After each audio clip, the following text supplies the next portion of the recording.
자, 이어서 이제 348페이지 용도지구를 보겠습니다. 자, 용도지구는 용도 지역에 관한 제한을 강화하거나 완화해서 용도 지역은 토지를 효율적으로 이용하기 위해서 정했죠. 근데 그 토지는 효율적 이용 외에도 토지에 따라서는 경관 보호할 필요가 있거나 미관을 유지할 필요가 있거나 이런 지역들이 있죠. 그런 경우에는 용도 지역에 의한 제한을 강화 또는 완화할 필요가 있죠. 그래서 용도 지역으로 할 수 없는 형태를 제한하거나 색채를 제한하거나 구조를 제한하거나 또 용도 지역에 의한 제한이 또 완화되거나 이래서 특별한 목적을 달성하기 위한 겁니다. 그래서 그 의의를 보시면 용도지구란 토지 이용 건축물의 용도, 건폐율, 용적률 높이 등에 관한 용도 지역의 제한을, 그러니까 토지 이용 건축물의 용도, 건폐율, 용적률 높이 등에 관한 거는 용도 지역에 의한 제한이죠. 근데 그 용도 지구로는 그 제한을 강화 또는 완화해서 용도적 기능도 증진하고 경관 미관 안전 이걸 도모하기 위해서 도시군 관리구를 결정하는 지역이죠. 용도 지구에 대해서도 법으로 용도 지구 종류가 정해져 있겠죠. 용도 지역은 크게 네 가지 자세히 나눠서 21가지로 정해졌는데 이 용도 지구도 법으로 종류를 정해두고 있습니다. 현행 용도 지구가 10가지가 있죠. 경관 지구라는 게 있고 그다음에 미관 지구라는 게 있고 그다음에 고도 지구가 있고 그다음에 방화 지구, 방제 지구, 그리고 보존 지구, 그리고 시설 보호 지구, 그다음에 취락 지구, 개발 진흥 지구, 그리고 특정 용도 제한 지구까지 10가지 용도 지구를 정하고 있는데 용도 지구는 경관을 보호할 필요가 있는 일부 지역에 지정하는 것이고 미관 지구, 미관 유지할 필요가 있는 일부 지역에 지정하는 거예요. 용도 지역은 전국의 토지를 일정 범위로 이렇게 나눠서 지정이 됐죠. 뭐 도시적으로, 일부는 관리적으로, 일부는 농림적으로, 자연환경 보존적으로 전국토가 나눠서 용도적으로 지정이 되는데 용도지구는 그중 필요한 일부 토지에 각 필요한 대로 이거를 정하는 겁니다. 그러니까 용도지역과는 개념이 다르죠. 그러니까 용도지역을 보완할 필요가 있는 그런 지역들에 대해서 이걸 따로 정하는 것이고, 근데 법으로 정한 이거는 전국에서 필요할 것으로 예상되는 10가지 뽑아서 정한 거예요. 필요하면 이거 외에도 용도지구가 만들어질 수가 있죠. 그리고 지역에 따라서는 이 10가지 외에도 그 지역에만 필요한 어떤 용도지구가 있을 수가 있습니다. 그래서 조례로 용도지구를 신설도 하죠. 그래서 용도지역과는 약간 개념이 좀 다르죠. 용도지구는 전국에 지정되고 용도지구는 그중 일부에 필요한 토지에 지정이 되는 겁니다. 그리고 현행법상으로는 10가지 용도지구가 있는 것이고, 그리고 이 각각의 의미들은 용도지구는 단어대로 그 의미를 이해하면 되는 거기 때문에 그 의미 따로 정리할 게 없어요. 뭐 경관지구는 단어대로 경관보호, 미관지구는 미관의 유지, 고도지구는 높이, 방화지구는 화재 위험 예방, 방제는 이게 재해죠. 재해 예방, 보존지구는 단어대로 보존한다는 거고, 시설보호지구는 특정 시설을 보호하려고 지정한 것이고, 뭐 취락지구는 취락의 정비. 취락이라는 거는 계획적으로 조성된 지역이 아니고 자연 발생적으로 만들어진 마을 같은 거죠. 그리고 그러다 보니까 기반시설이 제대로 안 갖춰지고 토지가 좀 계획적으로 이용이 안 되는 지역이니까 취락지구를 지정해서 그걸 정비하려고 지정을 하는 겁니다. 그다음에 개발진흥지구는 단어대로 개발하겠다라는 것이고, 특정용도 제한지구는 특정의 용도의 시설이 못 들어오게 제한하겠다. 예컨대 학교라는 시설이 있는데 그 주변에 유흥주점이나 나이트클럽이나 그런 시설들이 들어오면 좀 문제가 있으니까 주거 또는 청소년 보호를 위해서 그 특정 용도들이 못 들어오게 제한하겠다. 이런 의미들이에요. 그래서 그 의미가 다 쉽기 때문에 뭐 어렵지가 않습니다. 종류가 이런 게 있다만 정리하시면 돼요. 저희는 법상 국토개포로 정한 용도지구가 10개가 있는데 경관지구, 미관지구, 고도지구, 방화지구, 방제지구, 보존지구, 시설보호, 취락, 개발진흥지구, 특정용도 제한지구 이제 이거를 정리하시면 되는데 시험에 쉽게 나면 이런 식으로 문제 낼 수가 있죠. 다음 중 국토개법에 의한 용도지구가 아닌 것. 1번 경관지구, 2번 미관지구, 3번 고도지구, 4번 택지개발지구, 5번 보존지구. 그러면 여기 없는 택지개발지구 이게 답이 되는 거죠.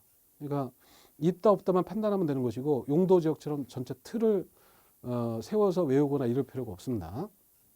이렇게 그래서 그냥 한번 쭉 읽어두시면 되고, 다만 이제 그 국토개법에 있는 용도지구인지 아닌지 그걸 기억하려면 두 문자 따서 외워두는 게 좀 빠르죠. 그래서 두 문자 따가지고 경미, 고방, 그리고 방보, 시취, 개특, 여기서 두 문자로 외워두면 좋고, 못 외워도 그냥 안 외웠어도 있다 없다 판단만 할 수 있으면 충분한 거니까 가볍게 받으시면 됩니다.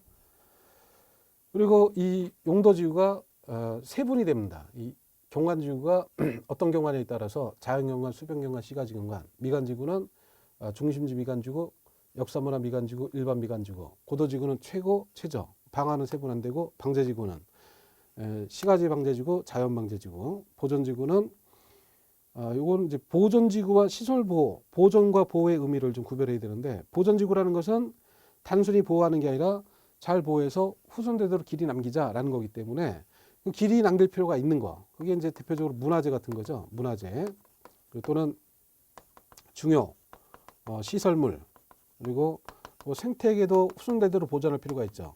이런 거를 보존하겠다 이런 의미예요.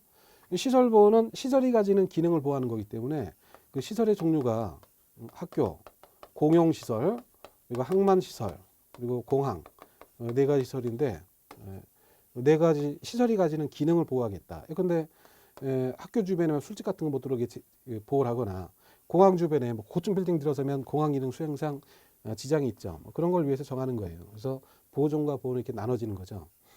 그래서 보존지구는 보존 대상에 따라서 문화재와 관련된 걸 역사문화, 환경보존지구로 합니다. 역사문화, 환경보존지구, 중요시설 보존지구, 생태계 보존지구로 세분되고, 시설보호지구는 이 시설에 따라서 학교, 공용, 항만, 공항시설 보호지구로, 취락지구는 취락이 어디 있느냐에 따라서 자연취락지구, 집단취락지구로 나눠지고, 개발진흥지구는 어떤 기능을 중심으로 개발하느냐에 따라서 주거개발, 산업유통개발, 관광, 휴양개발진흥지구로 각각 세분이 됩니다.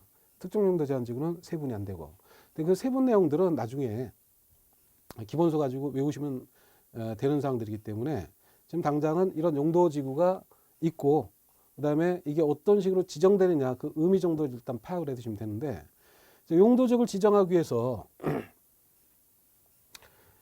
도면부터 이렇게 그린다 그랬죠. 이런 식으로 도면을 그려서 용도지구를 이쪽은 주거지구로, 이쪽은 상업지구로, 이쪽은 공업지구로, 또 이쪽은 녹지로 이런 식으로 정하기 위해서 이렇게 그림을 그리는데, 이와 같이 그리는 그림을 계획도라고 한다 그랬죠. 그리고 계획 조서도 만들고, 그다음에 이와 같은 계획도 계획조서를 합하면 도시군관리계획 도서가 되고, 여기 계획 설명서를 만들게 되죠. 이런 서류를 작성하는 것을 이반이라고 한다 그랬죠. 이반하고 다시 결정을 해서 용도적이 지정이 됐습니다. 마찬가지로 용도지구도 뭐 같은 절차를 거쳐서 지정이 되는 거예요. 용도적이 지정되어 있는데, 이 상업지역의 이 지역의 일부를 문화의 거리로 조성하려고 해요. 문화의 거리가 되려면 용도적으로 상업지역만 지정해가지고 문화의 거리가 될 수가 없죠. 그러니까 이 지역에서는 건축물의 형태도 다른 지역과 좀 다를 필요가 있고, 색채도 좀 달라야 되고, 그렇기 때문에 여기에 따로 그 미관지구로, 또 뭐 그 토지 용도가 높은 지역이니까 중심지, 미관지구 이런 형태로 이렇게 따로 정하는 거죠. 여기 이제 여기 안에서 제한 내용은 건축물의 형태도 제한되고 색채도 제한되고, 그렇게 하려고 이제 이 용도지구를 지정하는 겁니다. 용도지구 중에 중심지, 미관지구를 지정하기 위해서 이런 식으로 경계를 정해야 되죠. 경계를 정하기 위해서 이런 형태로 다시 그림을 그려야 됩니다. 이런 그림이 계획도가 되는 거고, 그다음에 그 조서를 또 만들겠죠. 미관지구 면적이 얼마고, 그다음에 그 안에 필수가 어떻고, 뭐 이런 내용들을 쭉 담아서 조서를 꾸미고, 계획 설명서도 작성해서 이반을 또 하는 거죠. 그 이반을 하는 사람이 특별시장, 광역시장, 시장군수가 원칙이라 그랬죠. 그리고 예외로 국토부 장관 또는 도지사가 이반할 때가 있는 거고, 이반할 때 절차는 기초조사를 거쳐야 되는 거고, 그리고 주민 의견을 듣게 되고, 다시 의회 의견을 듣게 되죠. 그리고 결정을 또 하는 거죠. 결정은 특별시가 위반한 건 특별시장, 광역시장이 위반한 건 광역시장이, 시장군수가 위반했을 때는 도지사가, 그래서 특별시장, 광역시장, 도지사인데 합해서 시도지사고, 다만 대도시에서는 대도시시장이 결정하게 되고, 또 예외로 국토부 장관이 결정할 때가 있는 거죠. 그러니까 용도지역 지정에 관한 이반 결정이나 용도지구 지정에 관한 이반 결정 똑같은 겁니다. 사람도 같고 절차도 같고, 결정할 때 당연히 협의 거치고 심의 거쳐서 결정 고시를 하게 되면 고시 내용대로 여기가 중심지 미관지구로 지정이 되는 거예요. 그러니까 용도지역 지정하는 거나 용도지구 지정하는 게 내용이 같은 겁니다. 그래서 교재를 보시면 348페이지 네모 2번 용도지구 지정에 그 밑에 내용을 보면 국토교통부 장관, 시도지사 또는 대도시시장은 다음의 용도지구 지정 변경을 도시군관리계획으로 결정한다. 아까 지난 시간에 용도적 지정에 관한 사항을 봤었는데 그 표현하고 다른 바가 없어요. 글자 하나만 딱 바뀌었죠. 지역자가 지구 그거로만 바뀌어서 그 동일한 표현으로 돼 있죠. 그러니까 지정 절차, 지정권자 이게 똑같이 되는 겁니다. 이때도 지정할 때 법에 없는 걸 막 만들어서 지정하는 게 아니고 법으로 정한 그 경관지구, 미관지구, 고도지구, 방화지구, 방제지구, 보존지구, 시설보호지구, 취락지구, 개발진흥지구, 특정용도 제한지구 이 10개 중에 필요한 용도지구 하나를 정해서 지정하게 되는 거죠. 용도지구 지정한다는 거의 의미는 그 용도지구가 같은 거니까 동일하게 이해를 하시면 되고 다만 이제 종류를 나중에 이제 기억을 하셔야 돼요. 어떤 게 있는지 그 기본 의미가 뭔지 그리고 기본 10가지가 정리되면 그 세분되는 거 경관지구는 자연수변 시가지, 그 미관지구는 중심지 역사문화 일반 이거는 이제 그 나중에 기억을 하셔야 됩니다. 시험에는 이제 그런 것들을 냈죠. 다음 중 용도지구 세분에 관한 연결이 잘못된 것 이런 식으로 문제를 냅니다. 그래서 경관지구는 자연수변 시가지 이렇게 돼 있는데 이걸 살짝 바꿔서 자연경관, 수변경관, 일반경관 이런 식으로 법에 없는 거를 변형을 해서 이제 문제를 만들게 됩니다. 그러니까 결국은 이제 외워서 정리가 돼야 돼요. 근데 뭐 지금은 이런 거 외우기 힘들고 나중에 기본 과정 들어가면 어떤 식으로 외워야 될지 다 정리될 겁니다. 그래서 입문 과정이니까 용도지구 의미가 뭐고 용도지구를 지정한다는 게 뭐냐 그 틀을 보시는 게 중요하니까 이 정도로 간략하게 보겠습니다. 그래서 용도지구를 지정하든 용도지구 지정하든 결국은 도시군관리계획을 통해서 결정하는 건데 도시군관리계획을 결정한다는 거는 이반 결정한다는 거고 절차는 이 절차를 밟는 거고 그 이반할 때 내용들은 이와 같이 도면도 만들고 조서 설명서 꾸며서 이반 결정이 되는 겁니다. 그래서 용도지구는 구체적인 내용은 그 기본서를 가지고 공부할 거고요. 자, 이렇게 해서 용도지구가 지정이 됩니다. 지정이 되면 용도지구 안에서도 일정한 토지 이용이 제한이 되죠. 용도지역에 관한 제한은 대통령령으로 정했었죠. 근데 용도지구 제한은 대통령령으로 정할 수가 없어요. 뒤에 350페이지로 넘어가면 네모 3번에 용도지구에서의 건축 제한이 나오죠. 용도지구 안에서 건축물 그 밖에 시설의 용도 종류, 규모 등의 제한에 관한 사항은 특별시, 광역시, 특별자치시, 특별자치도, 시군의 도시계획 조례로 정할 수가 있다. 자, 법이 헌법이 있고 그다음에 법률이 있고 명령이 있었고 조례가 있고 규칙이 있었죠. 근데 용도 지역에 관한 행위자는 대통령령으로 정했었죠. 명령이 대통령령이 있었고 그다음에 부령이 있다 그랬죠. 대통령령. 그러니까 용도 지역 안에서의 행위자는 이 대통령령을 통해서 정했었는데 그 대통령령은 적용 범위가 전국에 걸쳐서 동일한 내용으로 적용되죠. 그러니까 용도 지역의 경우에는 똑같은 주거 지역이면 서울에 있는 주거 지역이든 부산에 있는 주거 지역이든 광주에 있는 주거 지역이든 그 제한 내용이 달라서는 안 되죠. 동일하게 적용돼야 되니까 대통령령으로 일률적으로 똑같이 정하는 겁니다. 근데 용도지구에 관한 제한은 대통령령으로 정할 수가 없어요. 그 용도지구는 지역에 따라서 그 제한 내용이 다 다를 수밖에 없습니다. 예컨대 이 경관지구 중에 자연경관지구가 있고 수변경관지구가 있고 시가지 경관지구가 있는데 이 수변경관지구라는 거는 단어대로 수변, 지역 내 주요 수계, 그러니까 물가라는 의미죠. 그 물이 강일 수도 있고 호수가 될 수도 있고 바다가 될 수도 있겠죠. 근데 서울에 한강이 있는데 수변경관지구를 지정하면 보할 만한 이 수변경관이 있는 한강 주변 이런 데다가 지정을 하겠죠. 반면에 인천에 바다가 있는데 그 바다와 어울리는 경관을 보호하기 위해서 바닷가에 수변경관지구 이렇게 지정할 수가 있어요. 여기에 지정된 수변경관지구와 인천 바닷가에 지정된 수변경관지구의 경관의 내용 자체가 완전히 다른데 이걸 대통령령을 통해서 수변경관지구안에서 제한 내용을 정해버리면 그 한강옆에서 제한되는 내용과 인천 그 바닷가 주변에 제한되는 내용이 똑같아져 버립니다. 보호할 만한 경관의 내용이 다른데 제한 내용이 같을 수가 없죠. 그러니까 대통령령으로 정할 수가 없고 그런 해당 지역에만 적용되는 법, 그게 조례죠. 이 조례라는 거는 지방의회가 만든 법이라 그랬죠. 그러니까 특별시 그 서울특별시에 있는 수변경관지구안에서 건축 제한 내용은 서울특별시 조례로 정하는 거예요. 그리고 인천광역시 바닷가에 있는 수변경관지구안에서 제한 내용은 인천광역시 조례로 정하는 것이고, 그래야 이제 각 지역 특성에 맞는 제한 내용이 정해질 수가 있는 거죠. 그래서 그 용도 지역 안에서의 행위자는 대통령령으로 정하는 반면에 용도 지구 안에서 제한은 조례로 정하는 거다. 요 내용을 기억하시면 되는 겁니다.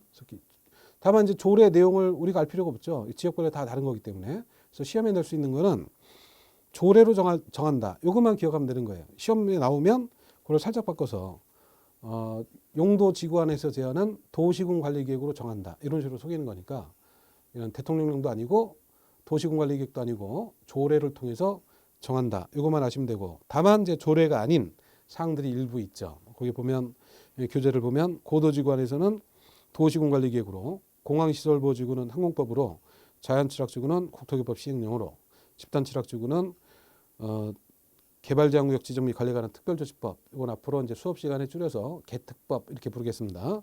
개발진흥지구는 지구 단위 계획이나 관계법에 따른 개발계획. 그래서 조례가 아닌 사항들이 일부 있는데 그 시험에서는 이제 그 조례가 아닌 일부 사항이 자주 나옵니다. 그래서 이거는 앞으로 천천히 하시면 되고, 지금 당장은 용도 지구 안에서 행위자는 조례로 정해진다. 이 말을 기억을 해두시면 돼요. 그래서 용도 지구는 그 기본 의미만 받습니다. 지구의 의미, 그 법으로 정하고 있는 용도지구의 기본 내용들 어떻게 해서 지정이 되고 그 안에서 행위자는 어떻게 정해지는지 기본 내용들만 받고요. 용도지구는 이 정도로 가볍게 소개를 하고 구체적인 내용은 기본서를 가지고 다시 정리를 할 거고요. 다음 이제 용도 중에 남은 게 용도구역인데, 자, 구역이라는 것은 개별 목적을 가지고 따로 정한 자리가 구역이라고 그랬죠. 딱 요 네 가지 목적으로 정해지는 겁니다. 개발제한구역, 도시자연보호구역, 수산자원보호구역, 시가바조정구역인데 의미만 파악해 두시면 돼요. 개발 제한 구역, 그다음에 도시, 자연, 공원구역, 그리고 시가와 조정구역이 있고, 그다음에 수산, 자원, 보호구역, 네 가지 용도구역이 있고, 그다음에 입지규제 최소구역은 같은 구역이에요. 용도구역 중에 하나인데 계획 내용에는 2번에 같이 포함이 안 됐고 6번에 따로 빠진 이유는 한시적인 제도이기 때문에 나중에 법을 개정하면서 6번만 따로 빼기 위해 가지고 요거만 없애려고 6번에 따로 정해둔 겁니다. 용도구역에서는 입지규제 최소구역이라는 사항을 같이 포함해서 정리를 해야 되는데, 일단은 기본 용도구역이 네 가지니까 이 네 가지 의미들을 보면, 개발제한구역은 단어대로 개발을 제한하는 겁니다. 그 개발제한구역을 정하는 목적은 뭐냐면 이렇게 도시가 있으면요, 세계 어느 도시든 도시가 한번 형성되면 이렇게 자꾸 확산이 되죠. 도시 밖으로 자꾸 이렇게 확산이 되는데, 도시가 이렇게 자꾸 확산되면 여러 가지 도시 문제들이 생기죠. 그래서 도시가 이렇게 확산돼서 이웃한 도시와 나중에 이게 연결돼서 그냥 하나의 도시처럼 돼버린 경우들이 많죠. 특히 수도권에 보면 수도권 서울 주변에 있는 많은 도시들이 계속 확산되면서 서울하고 전체가 이어져 버렸죠. 예전에는 서울에서 전철을 타고 인천을 가게 되면 그 중간쯤 가다가 여기 어딘지 금방 이렇게 판단할 수 있었는데, 뭐 전철 타고 이렇게 가다가 졸았는데 졸다가 눈을 딱 떴어요. 그럼 여기 눈을 떠보면 주변 풍경만 대충 봐도 여기가 부천 좀 왔다, 여기 좀 부평 좀 왔다, 뭐 이런 게 이제 구별이 됐었는데, 지금은 전체가 그냥 시가지로 연결돼 가지고 졸다가 눈을 뜨면 어딘지 알 수가 없죠.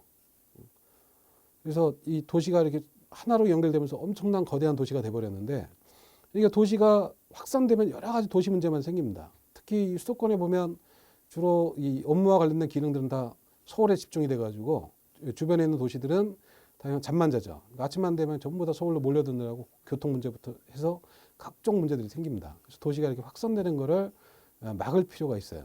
그래서 그 확산을 막기 위해 가지고 도시 주변을 둘러싸고 이런 식으로 개발을 제한을 합니다.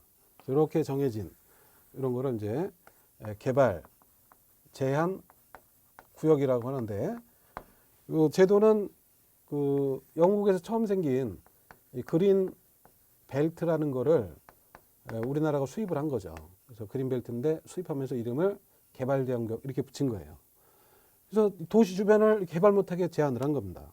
그럼 개발이 제한되면 도시 주변의 환경이 보존이 되죠. 그리고 도시 주변에 이런 환경이 잘 보존되면 도시민들의 생활 환경에 도움이 되죠. 공기도 맑아지고 가까운 데 가서 산책도 하고, 이런 목적으로 지정하는 게 개발 제한구역인데, 주된 목적은 확산을 막기 위한 거예요. 확산 막으려고 개발 제한하니까 자연스럽게 환경도 보존되고 생활 환경이 확보가 되는 겁니다. 더불어서 보안상 목적도 있는데, 도시 주변에도 군부대들 많죠. 군부대가 있었는데 주변을 개발해서 아파트 삥 지어버리면 보안 유지가 안 되니까 주변 개발 못하게 그걸 다 이렇게 묶어서 제한을 하는 겁니다. 그래서 개발 제한구역은 지정하는 목적만 잘 이해하시면 돼요. 교재로 다시 정리를 하죠. 교재 350페이지 네모 2번에 개발 제한구역을 보면, 개발 제한구역은 도시의 무질서한 확산을 방지하고 도시 주변의 자연환경을 보존해서 도시민들의 건전한 생활환경을 확보하려고 도시개발을 제한할 필요가 있을 때 지정을 하는 거죠. 그리고 보안상 개발을 제한할 필요가 있을 때 이때도 지정하는 게 개발 제한구역입니다. 그래서 여기서 가장 중요한 키워드는 도시의 확산 방지입니다. 확산을 막으려고 지정한 게 개발 제한구역. 그 다음에 도시자연공원구역은 먼저 교재부터 보면, 도시의 자연환경 경관보호, 도시민들의 건전한 여가 휴식 공간을 제공하기 위해서 도시 안의 식생이 양호한 산지 개발을 제한할 필요가 있을 때 지정하는 게 도시자연공원구역인데, 개발 제한구역과 목적이 비슷합니다. 환경을 보존하고 그다음에 생활환경 확보한다, 이런 의미가 개발 제한구역에 있죠. 근데 여기는 환경보전, 생활환경 확보보다 더 중요한 게 확산을 막는 게 개발 제한구역이고, 도시자연공원구역은 도시 안에 있는 소규모 이런 산지들이 있는데 이런 산지들을 개발 못하게 제한하겠다라는 겁니다. 이런 소규모 산지니까 도시 확산과는 관계가 없죠. 단지 이걸 잘 보존해 가지고 도시민들이 가까운 데 가서 쉬기도 하고 그다음에 경관도 살리고 이러려고 하는 거예요.